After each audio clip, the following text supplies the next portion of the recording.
Pagkakaisa. Yan ang muling pinatunayan ng mga Inayan Cups ng Mountain Province Police Provincial Office matapos ang mga mabilis nilang pagtugon sa mga mamamayang nangangailangan ng tulong. Ang mga kapulisan ng Barlig, sa pamumuno ni Police Captain Melvin Salvador, ay mabilis na rumisponde sa isang insidente sa Barangay Latang, Barlig, Mountain Province matapos aksidenteng mahulog ang isang individual mula sa humigit kumulang 2 metrong taas na stone wall at nagtamo ng pinsala sa paa.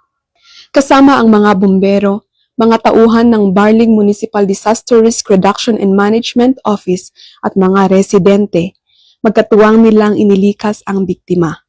Sa kabila ng mahirap at makipot na daanan, maingat nila itong binuhat sa layong halos 2 kilometro patungong Barangay Fiangtin, kung saan naghihintay ang isang ambulansya. Dahil sa maagap na pagtugon at pagtutulungan ng lahat, ligtas na naihatid ang biktima sa Barlig District Hospital at kalaunan ay inilipat sa Bontoc General Hospital para sa karagdagang gamutan. Isang grade 12 student ang nirespondehan ng mga kapulisan ng Natonin sa pamumuno ni Police Captain Bea Pulaw matapos itong mahilo habang naglalakad patungo sa paaralan sa Barangay Banawel, Natonin Mountain Province.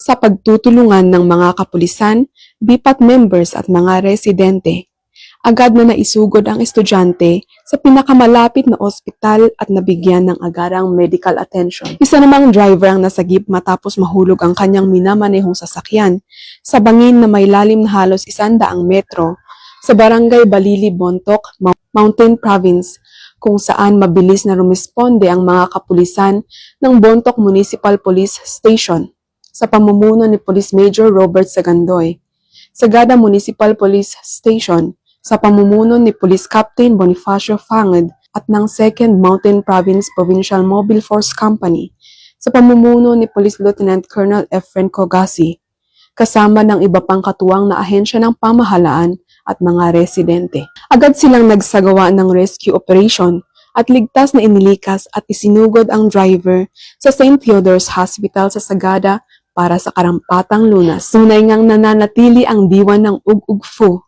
o bayanihan sa Mountain Province, kung saan sa pagkakaisa at malasakit ng Mountain Province Police Provincial Office, mga katuwang na ahensya at komunidad ay naisasabuhay ang serbisyong mabilis, tapat at nararamdaman. Dito sa Mountain Province, ako ang inyong PNN correspondent, Police Corporal Katsumi Coffin, alagad ng batas, tagataguyod ng Balitang Pulis.